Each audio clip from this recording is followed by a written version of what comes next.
the psychology shadow, where the hidden parts of your mind come into the light. What you're about to hear might change the way you see yourself and everyone around you. There's something happening in your mind right now that you're not fully aware of.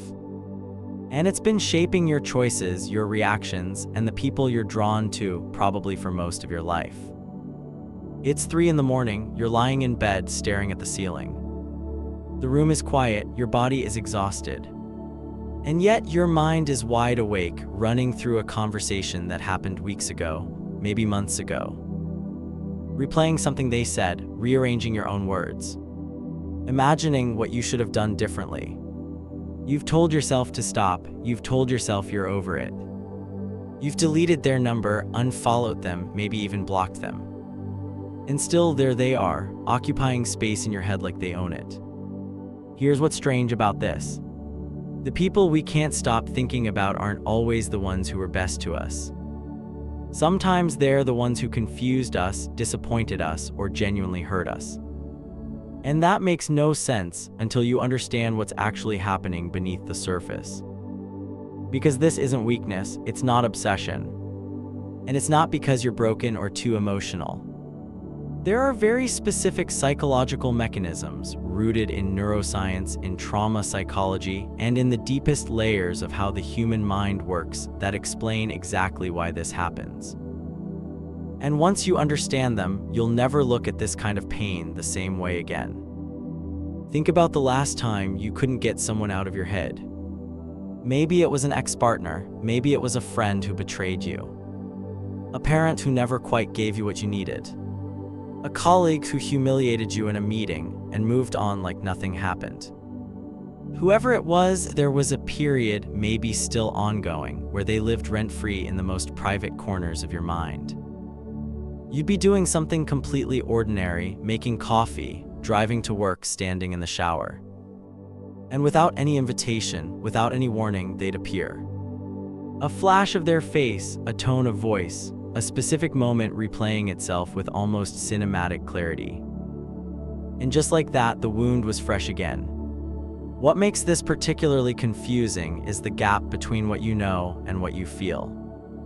You know intellectually that this person isn't good for you, your friends have told you, you've told yourself. You've had the clear-eyed moments, usually in the morning or after talking to someone wise, where you could see the situation for what it was. Where you could almost laugh at yourself for how much mental real estate you'd given this person. And then something small happens, a song, a smell, a street you used to walk together. And that clarity evaporates, the feelings come flooding back, and you're right back where you started. Except now you're also frustrated with yourself for being right back where you started. This creates a kind of double suffering. There's the original pain, whatever they did, whatever was lost.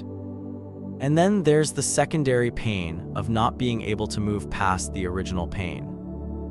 Of feeling stuck, of wondering quietly and with some shame, what is wrong with me? For some, it looks like checking their social media. Not because you want to, not because you expect to feel good afterward, but because something in you needs the information. Needs to know what they're doing, who they're with, whether they seem fine. And they always seem fine, and that makes everything worse. But you check again tomorrow anyway. For others, it looks like rehearsing conversations. Running imaginary dialogues in your head, what you'd say if you ran into them, how you'd finally articulate everything they put you through. The perfect words that would make them understand the damage they caused. You've had this conversation 100 times in your head, it never actually happens. But you keep preparing for it. For some people, it shows up in dreams. You wake up and they were there, vivid, present, sometimes warm, sometimes terrible. And the dream follows you into your morning like a shadow you can't shake. You didn't choose to dream about them, but some part of you did. And for others, it's quieter than all of that. It's just a persistent low hum. A background frequency, you're functioning, going about your life seemingly fine. But there's a part of your mental bandwidth that's always running a process in the background with their name on it. Like an app you can't fully close. What's interesting is how universal this experience is, and yet how isolating it feels. Because when you're in it, it feels like something deeply personal and deeply shameful. Like you're the only one who can't seem to get over something that other people seem to move past with ease. But the people who seem to have moved past it quickly, many of them haven't. They've just buried it deeper. The human mind's relationship with emotional pain is far more complex than process and release. And the people and experiences that leave the deepest marks do so for reasons that have very little to do with how strong or weak you are. There's also something worth noticing about the quality of the thoughts themselves. They oscillate. One moment you're angry, replaying their worst behavior, feeling the injustice of it settle in your chest like a stone. The next, you're almost nostalgic, remembering the good parts, the warmth, the moments when things felt right. And then the anger comes back, and then the longing, back and forth like a pendulum that won't settle. That oscillation is not random. It's not a sign of confusion or indecision. It's a very specific pattern, and understanding that pattern is the first step to understanding everything else. Because what's really happening isn't just heartbreak or betrayal or grief in the ordinary sense. What's happening is that your brain has been caught in a mechanism it wasn't fully designed to escape from easily. A loop that runs on very ancient, very powerful psychological and neurological wiring. Wiring that evolved long before concepts like healthy relationships or moving on existed. And the real question, isn't why you can't stop thinking about them. The question is, what did this person, this relationship, this wound activate in you that was already there, waiting? What older story does this connect to? What part of you reached toward this experience not in spite of the pain it might cause, but in some strange way because of it? That's what we're going to explore. And it begins with understanding what's happening inside your brain at a level most people never get to see. There's a famous experiment that most people have heard of in passing, but whose implications run much deeper than the textbooks suggest. In the 1950s, a behavioral psychologist named B.F. Skinner was studying how animals learn. He placed rats in boxes, now called Skinner boxes, and gave them levers to press. In one version of the experiment, pressing the lever always produced a food pellet, predictable, consistent. The rats learned quickly, pressed when they were hungry, and otherwise ignored the lever. But in another version, Skinner changed one variable. The lever still produced food pellets, but not every time. Sometimes pressing it gave a reward, sometimes nothing happened. Sometimes the pellet came after 2 presses, sometimes after 20. The reward was real, but the schedule was random. What happened to those rats was remarkable. They became obsessed with the lever. They pressed it compulsively, frantically, far beyond what hunger would explain. Even when the pellets stopped coming entirely, they kept pressing. Long after any rational cost-benefit analysis would have told them to stop, they persisted. Driven by something that felt, from the outside, almost like hope. Skinner called this intermittent reinforcement. And what he discovered in those rats, decades of psychology research has since confirmed in human beings, in relationships, in every context where reward is unpredictable rather than consistent. Now think about the person you can't stop thinking about. Was the relationship or the connection or even the dynamic consistent, or was it unpredictable? Were there periods of warmth and closeness followed by withdrawal or coldness? Moments of genuine connection interrupted by confusion or cruelty? Did you ever feel like you were constantly trying to get back to a version of them or a version of the relationship that you'd briefly glimpsed and then lost? If any of that resonates, then what you experienced wasn't just an emotional connection. It was, neurologically speaking, a variable reward schedule. And your brain responded to it the way Skinner's rats responded to that lever. Here's why this matters so deeply. Your brain runs on a chemical called dopamine. Most people think of dopamine as the pleasure chemical, the thing that fires when something feels good. But that's only part of the story. Neuroscience research revealed something surprising. Dopamine doesn't fire most powerfully when you receive a reward. It fires most powerfully in anticipation of a possible reward, in the space between wanting and getting. And it fires even more intensely when the reward is uncertain. Think about what that means in the context of a relationship where someone is inconsistent with you. Where sometimes they're warm and present and everything feels right, and then they pull away without explanation. Where you occasionally get a glimpse of exactly what you hoped they could be, and then it's gone. Your dopamine system isn't registering this as painful, even though it is painful. It's registering it as a puzzle to be solved, a reward to be found, a lever worth pressing. Every moment of warmth, every good conversation, every glimpse of connection becomes, in neurological terms, a pellet. And because the pellets are unpredictable, your brain assigns them enormous significance. They become vivid, they become the standard. They become what your mind reaches for when it tries to imagine what could be. And the moments of withdrawal, the coldness, the confusion, your brain doesn't file those as evidence that the reward isn't worth pursuing. It files them as obstacles, as reasons to try harder, understand better, be more, give more. Because the pellet might come, it came before, it might come again. This is why you can replay a single good moment with someone who hurt you with more emotional intensity than a dozen consistently good experiences with someone who was steady and kind.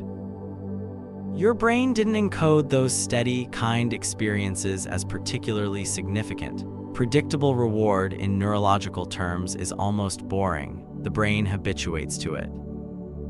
But the unpredictable reward, that gets burned in, that stays. Now layer on top of this what happens in your body during emotional stress. When someone withdraws from you or says something that hurts or creates uncertainty in a relationship that matters to you, your body activates a stress response. And here's the part that's almost cruelly ironic. When that same person then comes back, when they're warm again, when the tension breaks, when the reconnection happens, the relief your nervous system feels is extraordinarily powerful. The contrast between the stress state and the relief state creates a neurochemical experience that can feel, in the body, indistinguishable from intense love or deep connection. You feel it as, this person matters to me more than anyone. What's actually happening is, my nervous system just went through a stress and relief cycle, and the relief feels profound because the stress was real. This isn't your fault, this isn't naivety. This is your ancient, hardwired mammalian nervous system responding to stimuli the way it was built to respond. The brain regions involved, these are not parts of you that respond to reason or to knowing better. They respond to pattern, to repetition. There's a researcher named Helen Fisher who spent years studying the brain activity of people who had recently experienced romantic rejection. When she put these people in brain scanners and showed them photographs of the person they couldn't stop thinking about, what lit up wasn't the brain's grief centers. What lit up was the brain's reward and motivation circuitry, the same regions that activate in addiction, the same regions involved in craving. Her conclusion was direct. Being unable to stop thinking about someone who has caused you pain isn't a failure of willpower. It's neurologically similar to withdrawal from a substance your brain learned to depend on. And like any withdrawal, the craving doesn't tell you that you need the substance. It tells you that your brain has built a dependency, and that dependencies, by nature, resist logic. This is the first layer of understanding, the neurological layer. And it already begins to explain something important. The thoughts aren't a sign that you should go back. They're a sign that something was set up in a very particular way inside your nervous system, a way that creates persistence regardless of whether the relationship was good for you. But this is only the surface, because intermittent reinforcement and dopamine loops explain why the thoughts are sticky. They don't fully explain why the bond itself felt so profound, sometimes more profound than relationships that were far healthier. They don't explain the specific texture of what you feel, that particular mixture of longing and anger, that sense that this person saw something in you no one else did. For that, we need to go deeper. We need to talk about what happens when intermittent reinforcement isn't just a pattern that emerged accidentally, but a cycle that has a structure, a rhythm, and a psychological logic of its own. Because there's a name for what happens when stress and relief, warmth and withdrawal, idealization and disappointment repeat themselves in a relationship in a specific sequence. And understanding that name changes everything about how you see what you've been through. In 1973, a bank in Stockholm, Sweden was taken hostage. 4 bank employees were held captive for 6 days by 2 armed robbers. The conditions were terrifying. The hostages were threatened, controlled, lived in constant uncertainty about whether they would survive. And yet, when the ordeal ended and the hostages were released, something unexpected happened. The hostages defended their captors. They resisted cooperating with police. One of the women later said she felt more afraid of law enforcement coming to rescue her than she did of the men holding her captive. The world watched this with confusion. Psychiatrists and criminologists scrambled to explain it. Stockholm Syndrome, the paradox of bonding with the source of your pain. What most people don't know is that what happened in that Stockholm bank isn't an anomaly. It's an amplified, visible version of something that happens in ordinary relationships with far more regularity than we're comfortable acknowledging. Psychologist Patrick Carnes, who spent decades working with survivors of relational trauma, called it trauma bonding. A trauma bond isn't simply a bond that forms after trauma. It's a bond that forms through a very specific cycle. A repeating sequence of experiences that over time creates a psychological attachment that can be stronger, more persistent, and more difficult to break than attachments formed through consistent safety and care. The cycle has 3 phases, and once you see them, you'll recognize them everywhere. The first phase is idealization. This is the beginning. This is the period when everything feels extraordinary. When the other person seems to see you in a way no one else ever has. When there's an almost electric sense of recognition, like you've known this person before, like something in you has finally been met by something in them. During idealization, your nervous system is flooded with the neurochemicals of connection and reward. You feel seen, you feel special, you feel like the world has finally offered you something you didn't know you'd been waiting for. That encoded memory becomes the standard, the reference point, the thing your mind reaches back toward every time the relationship becomes painful. Then comes the second phase, devaluation. The shift is rarely dramatic at first. It's subtle, a comment that lands wrong, a moment of coldness where warmth used to be. A withdrawal of attention that you can't quite explain. Maybe they become critical, small cuts at first, barely noticeable, the kind you dismiss because surely you're being too sensitive. Maybe they become distant, present in body but somehow gone in spirit, and you find yourself working harder to reach them. What's crucial to understand here, and this is the part that changes everything, is that the devaluation phase doesn't erase the idealization phase. It coexists with it. Because now you're living in a state of cognitive dissonance. The person in front of you doesn't match the person you know this to be. And the human mind, when faced with 2 contradictory realities, doesn't choose the most recent one as the truth. It works to resolve the contradiction. It generates explanations, it looks for reasons, it tries to understand what it did wrong, what changed, what it needs to do to restore coherence. In plain language, you start working to get back to the good version. You adjust yourself, you analyze the situation. You become exquisitely attuned to their moods, their signals, their needs, because if you can just figure out the pattern, maybe you can fix it. This hypervigilance, this constant monitoring of another person's emotional state, is itself a trauma response. It's the nervous system trying to create safety in an environment that has become unpredictable. And it requires enormous cognitive resources, which is why when you're in this kind of relationship, it's almost impossible to stop thinking about the other person. Not because you're obsessed in a romantic sense, but because your nervous system has assigned them the status of a safety variable. And then comes the third phase, reconciliation. The tension breaks, there's an apology or a return of warmth or simply a moment where they're kind again. And the relief neurologically, physiologically, is profound. Because your nervous system has been in a prolonged state of stress, this relief doesn't just feel good, it feels necessary. It feels like oxygen after suffocation. And then the cycle begins again.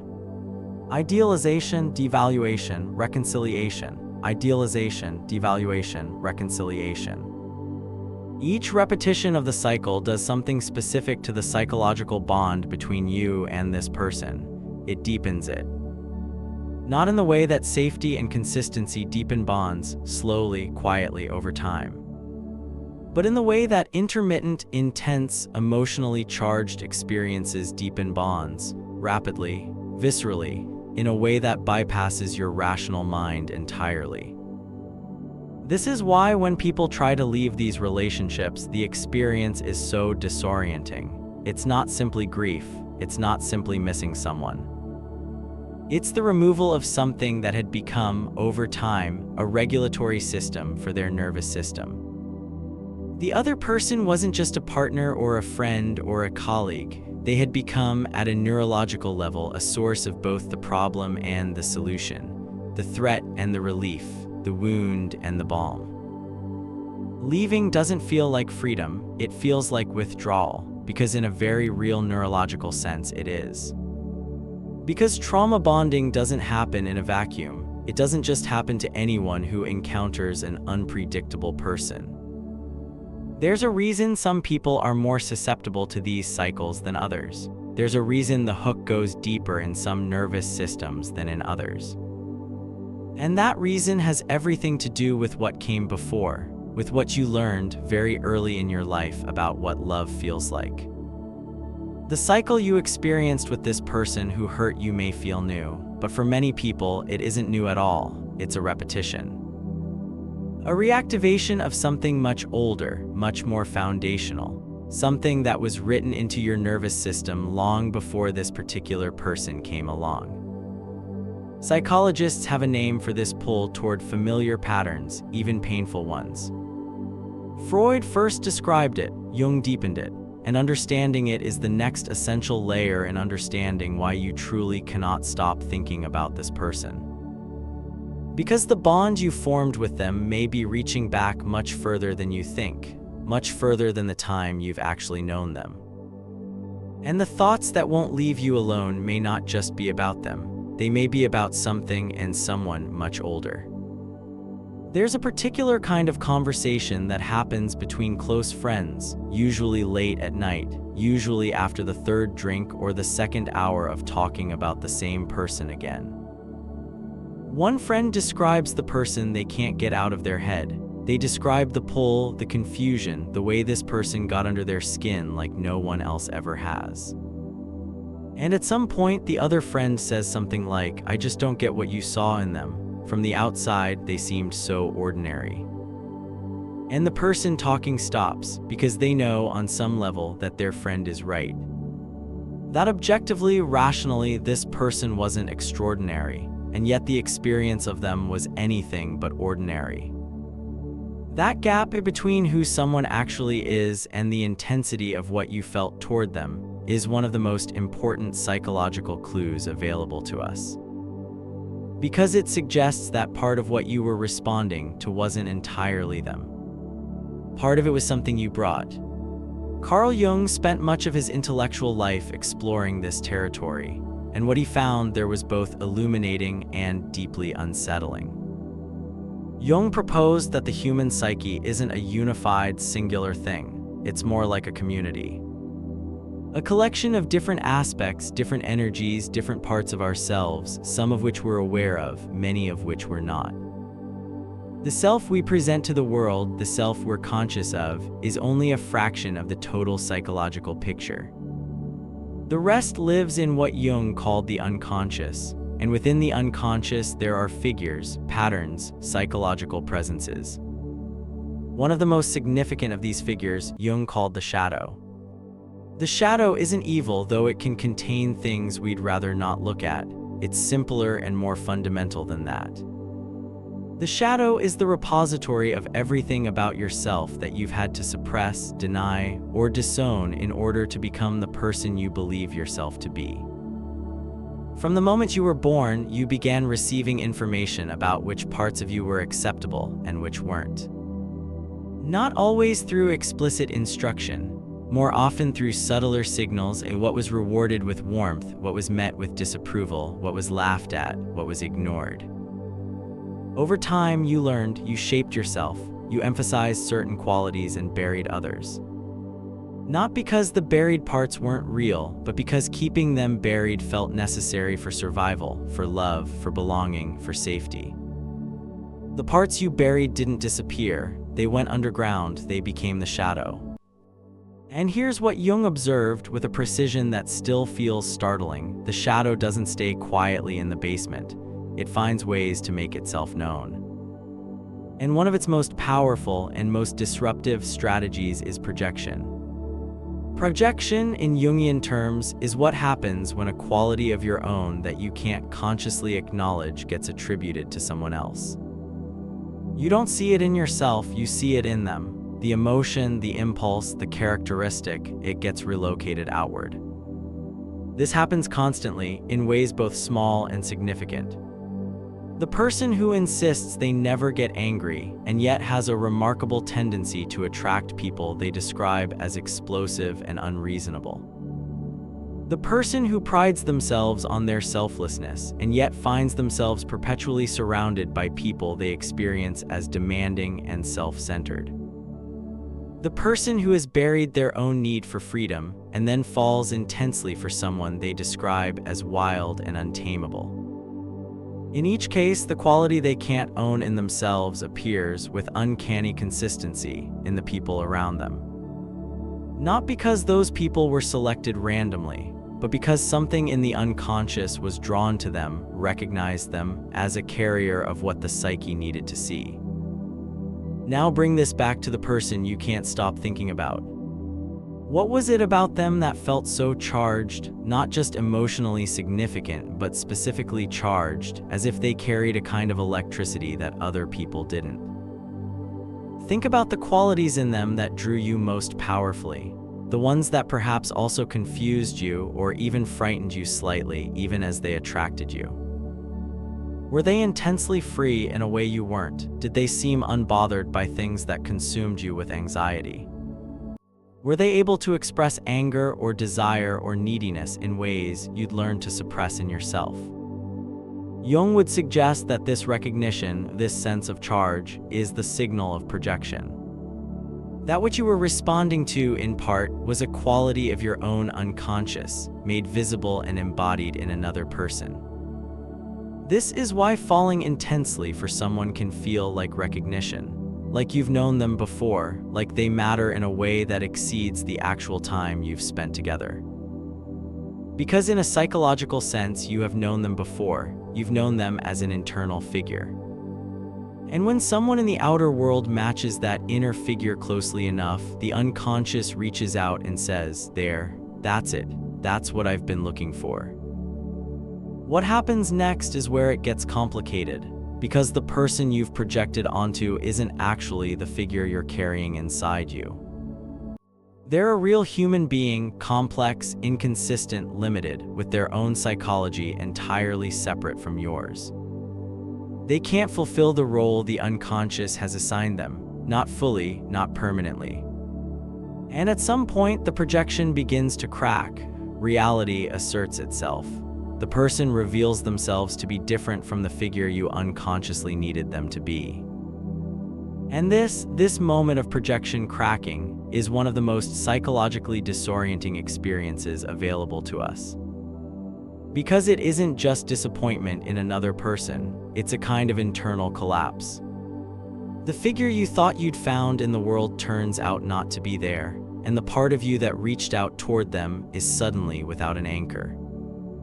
The longing you feel afterward isn't only for them, it's for the internal experience they temporarily provided.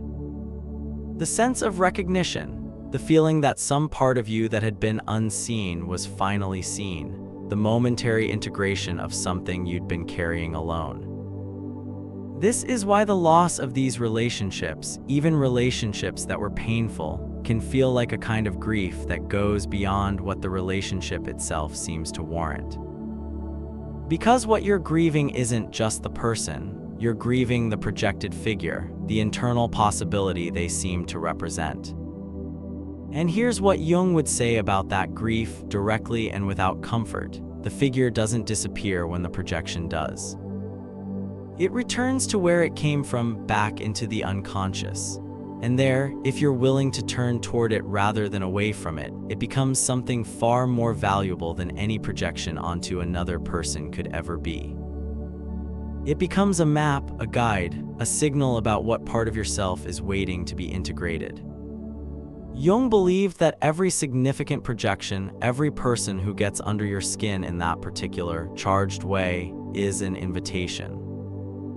Not an invitation to pursue that person, an invitation to ask, what quality did I see in them that I have not yet owned in myself? What part of me reached out through that projection? What does it need? What would it mean to find that in myself rather than looking for it in them? This is what Jung called the process of individuation, the lifelong work of becoming more fully yourself, not by adding new qualities, but by reclaiming the ones you buried. It's slow work, it's uncomfortable work, and it requires something most of us spend enormous energy avoiding: a direct, honest encounter with the parts of ourselves we decided long ago were better kept hidden. But here is what becomes possible when you begin to do it. The charge around this person, that electric, persistent, consuming quality of the thoughts, begins to shift. Not because you've suppressed them more effectively, but because you've started to address what was driving the projection from the inside. The thoughts don't disappear immediately, but they change in quality. They become less like a craving and more like a question. Less like a wound that won't close and more like a door, one that, when you're ready, you might actually be willing to open. But there's one more layer, one more piece of the explanation that, without it, the picture remains incomplete. Because even Jung's framework of projection and the shadow doesn't fully answer the deepest question of all: why this person? Why this pattern? Why does it feel so specific, so particular, so strangely familiar?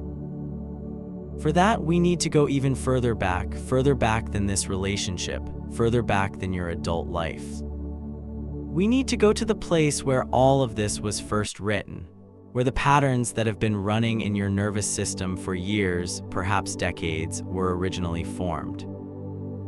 Because the person you can't stop thinking about almost certainly isn't the first person to have made you feel this way. They may be the most recent, the most vivid, but they're part of a longer story. A story that began long before you met them. And understanding that story is the final piece of the psychological puzzle, and perhaps the most important one of all. There's a pattern that therapists notice, almost without exception, when working with people who find themselves repeatedly drawn to relationships that cause them pain. It isn't that these people are unlucky, it isn't that they have poor judgment or that they're naive. What therapists notice, what becomes visible when you map someone's relational history across time, is something far more structured than bad luck. It's a script. Not a conscious one, not one anyone chose or wrote deliberately, but a script nonetheless. A set of deeply ingrained expectations, emotional templates, and relational patterns that were formed very early in life and have been quietly running in the background ever since. Shaping who feels familiar, shaping who feels safe and why. shaping what feels like love and what doesn't register as love at all, even when it's genuinely offered. And the person you can't stop thinking about, the one whose presence in your mind refuses to quiet down, almost certainly fits this script in ways you haven't fully examined yet. Sigmund Freud was the first to formally describe this phenomenon. He called it the repetition compulsion. A compulsion operating below conscious awareness to repeat, to recreate, to return again and again to emotional situations that echo earlier ones. Particularly earlier ones that were unresolved, painful, or confusing. Freud noticed it in his patients with striking regularity, people who described wanting nothing more than stability and peace in their relationships, and yet seemed to find themselves with uncanny consistency in relationships that reproduced the same essential dynamics they'd experienced in childhood. People who had difficult withholding parents and then, as adults, were inexplicably drawn to partners who were difficult and withholding. People who had grown up around emotional volatility and then, despite consciously fleeing it, found themselves in relationships defined by emotional volatility. This wasn't coincidence, and Freud argued it wasn't masochism, it wasn't that these people enjoyed the pain. His theory was that the unconscious mind carries unresolved emotional experiences as open loops. Situations that were never completed, wounds that were never properly tended to, needs that were never adequately met.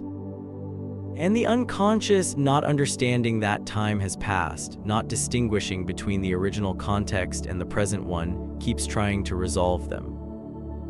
Keeps recreating the conditions of the original wound in the hope, however unconscious, that this time the outcome will be different. This time, the withholding parent will finally offer warmth. This time, the chaotic environment will finally settle into safety.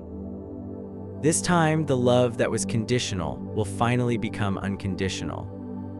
It's not logical, but it isn't meant to be. It operates beneath logic entirely. Think about what this means in practice. Very early in your life, before you had language for it, before you had any framework to understand it, you developed a set of associations around what connection feels like. What love feels like, what closeness requires of you, and what it costs. If you grew up with a parent who was warm and available and consistent, your nervous system learned closeness is safe. People can be trusted to stay. But if you grew up with a parent who was inconsistent, sometimes warm, sometimes withdrawn, sometimes loving, and then suddenly critical or absent, your nervous system learned something different. It learned that love is uncertain, that closeness comes with unpredictability, that you have to be vigilant, have to monitor carefully, have to work hard enough to secure the connection that might otherwise disappear. And here is the part that matters most. That pattern doesn't feel like a wound to the nervous system that carries it. It feels like normal. It feels like what relationships are. It feels, on some cellular level, like home. Consistent, available, uncomplicated love can feel, to a nervous system conditioned by inconsistency, almost suspicious, almost boring, almost not quite real. Because it doesn't match the template. It doesn't activate the familiar stress and relief cycle. It doesn't trigger that urgent, consuming attention that the nervous system learned to associate with connection that matters.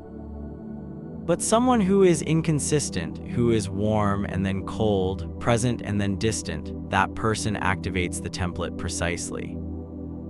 Your nervous system recognizes the pattern, not consciously, not in a way you'd be able to articulate, but in the body, in the gut, in the particular quality of aliveness that certain people seem to produce in you and others don't. It feels like chemistry, it feels like fate, it feels like this is the one who finally understands you. What it actually is, in many cases, is familiarity, the nervous system encountering a pattern it already knows and mistaking recognition for rightness. Now there's an important framework that builds on Freud's insight and gives it even more precision. In the 1960s and 1970s, a British psychiatrist named John Bowlby developed what became known as attachment theory. Bowlby spent years studying how early bonds between children and their caregivers shape psychological development, not just in childhood, but across an entire lifetime. What he found was that children develop attachment styles, essentially, strategies for managing closeness and distance in relationships, based on how reliably their early caregivers responded to their needs.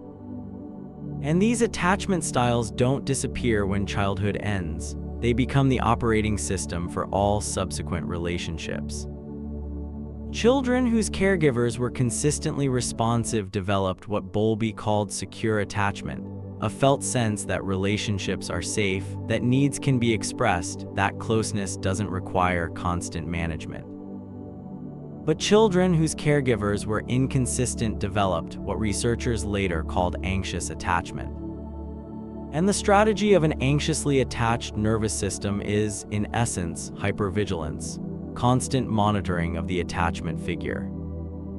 Heightened sensitivity to any signal of withdrawal or disconnection. An internal alarm system set at maximum sensitivity because in the original environment, the cost of missing a signal was too high. And here is what anxious attachment does in adult relationships with heartbreaking consistency. It makes the intermittent reinforcement cycle feel like home. It makes the person who is sometimes warm and sometimes cold feel more real, more important, more deeply connected to you than the person who is simply and consistently present. Because the anxiously attached nervous system doesn't know how to read steady, it only knows how to read the oscillation. The oscillation is the language it learned first. Mary Ainsworth, one of Bowlby's collaborators, demonstrated this in research that has since been replicated across cultures and decades. Children with anxious attachment don't simply miss their caregiver when they leave, they become preoccupied with them. They have difficulty being soothed even when the caregiver returns, because some part of them is already anticipating the next departure. Does any of that sound familiar in your adult relationships? The inability to fully relax into connection, even when it's offered. The anticipatory grief, the sense that something good is already on its way to ending. The hypervigilance to mood, to tone, to subtle signals that a shift might be coming. This is the invisible script, written before you could read, before you had words for any of it. And it has been running quietly and persistently through every significant relationship you've had since. Now here is what makes this particular insight so important for understanding the person you can't stop thinking about. They didn't just happen to match your attachment template by coincidence. Something in the unconscious recognized them. Selected them in some sense precisely because they fit. Because the relational dynamic they offered was legible to your nervous system in a way that felt significant. And when the relationship ended or deteriorated or revealed itself to be something other than what you hoped, what got activated wasn't just grief about this particular person. What got activated was the original wound, the original unmet need, the original unanswered question that your nervous system has been trying to resolve through one relationship after another for most of your life. That question sounds different for different people. For some it's, am I enough to make someone stay? For others, is love something that can actually be trusted, or does it always eventually withdraw? For others still, do I deserve consistent care, or do I have to earn every moment of it? These aren't questions about the person you can't stop thinking about. They predate that person entirely. But that person, by fitting the template, by activating the original dynamic, made those questions urgent and present in a way they perhaps hadn't been for a while. And the thoughts that won't leave you, the replaying, the rehearsing, the background hum, they're not just about them. They're the sound of those old questions running again, louder now, insisting on attention. Freud believed that repetition compulsion at its deepest level isn't a malfunction. It's an attempt at mastery. The unconscious keeps recreating the wound because it's still trying to heal it, still trying to find the resolution that never came the first time. still trying through the medium of present relationships to answer questions that were first asked in the earliest chapters of your life. Jung would add to this, and the healing, when it comes, doesn't come from finally finding the right person who gives you the resolution you've been seeking. It comes from turning toward the wound directly, from understanding what the script says and then, slowly, imperfectly, with enormous patience, beginning to write something different. There's a sentence that the Swiss psychiatrist Alice Miller wrote that captures this with almost unbearable precision. She wrote that the truth about our childhood is stored up in our body, and although we can repress it, we can never alter it. Our intellect can be deceived, our feelings manipulated, but the body will always keep score.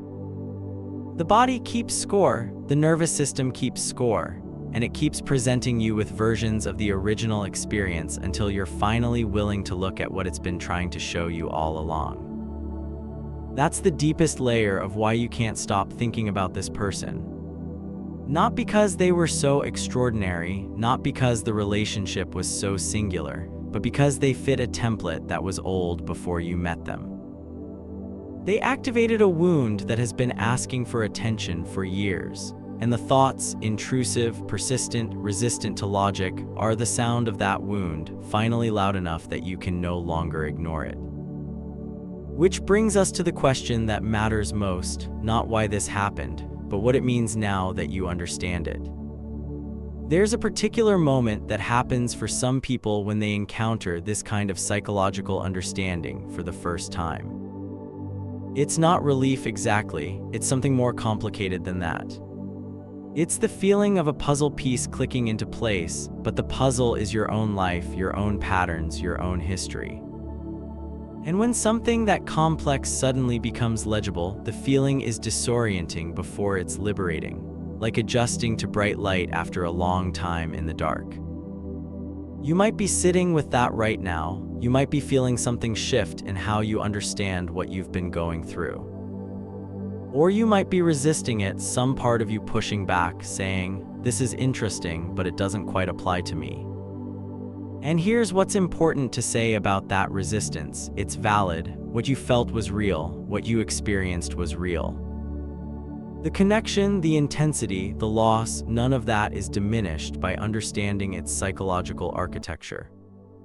Understanding why a fire burns doesn't make it less warm, and understanding why a wound aches doesn't make the aching less genuine. But understanding does change something. It changes your relationship to the experience. And that shift, subtle at first, deepening over time, is where everything actually begins to move. The first thing that changes when you understand these layers is how you interpret the thoughts themselves. Before this understanding, the thoughts feel like evidence. Evidence that you miss this person, that you should reach out, that the relationship wasn't finished. After this understanding, the thoughts begin to look different, not as evidence about them, but as information about you. Instead of asking, "Why can't I stop thinking about them?" you begin to ask, "What is this thought pointing to in me? What part of my nervous system is speaking right now?" This is not a small shift. It's the difference between being inside the loop and being able to observe the loop from a slight distance. And that distance, even a small one, even an imperfect one, changes what's possible. The second thing that changes is how you understand your own attraction patterns, not just in this relationship, but in general. When you begin to see that the nervous system has a template, a felt sense of what love looks like, you start to notice the pattern across time. And you begin to ask whether that template is actually a guide toward what's good for you, or whether it's simply a guide toward what's familiar. Familiar and good are not the same thing. They can overlap, but they frequently don't. When you understand this, you begin to extend yourself a quality of compassion that's different from self-pity. Not, "Poor me, I'm damaged, I keep making the same mistakes," but rather, "Of course this felt right. Of course this felt like love. My nervous system was doing exactly what it was trained to do. It was following the only map it had, and now, slowly, I can begin to draw a more accurate one."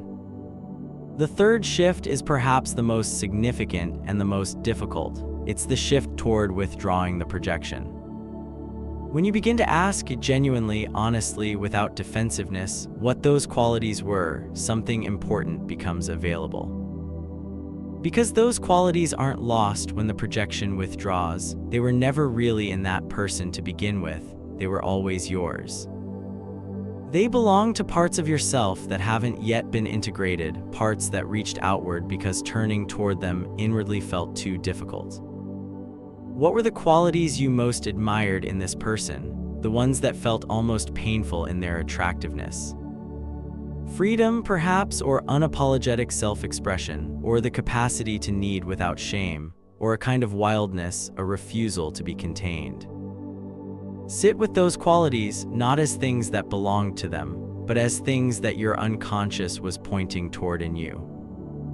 As parts of yourself that have been waiting, sometimes for decades, for permission to exist. The fourth shift is in how you understand the concept of closure. Most people, when they can't stop thinking about someone who hurt them, believe that what they need is closure, a final conversation, an explanation, an acknowledgement. But waiting for closure from someone who hurt you is, in most cases, waiting for something that will never fully come. The closure you're seeking is internal. It's the resolution of the open loop, the unanswered question, the unmet need, the unfinished emotional business that this relationship activated. And that resolution doesn't require them, it requires you. It means stopping the search for resolution in the wrong place.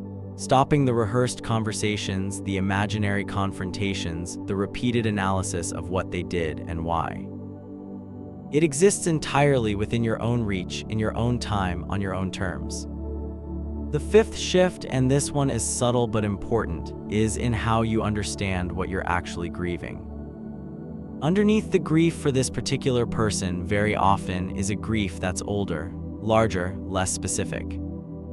The grief for the original unmet need, the grief for the version of love you needed and didn't receive long before this person came along. The grief for the parts of yourself you had to bury in order to survive in environments that couldn't hold all of you. When you begin to feel that deeper grief, not just for this person, but for the older wound underneath, something shifts in the quality of the sadness itself. It becomes less frantic, less obsessive, less focused on this specific person as the source and the solution. It becomes quieter, more spacious, more like genuine mourning and less like a loop that won't close. And genuine mourning, unlike the obsessive loop, actually moves. It has a direction, it goes somewhere. It metabolizes over time into something that isn't pain anymore, not because the experience is erased, but because it's been truly felt. You weren't weak for being affected by this person. You weren't foolish for the depth of what you felt.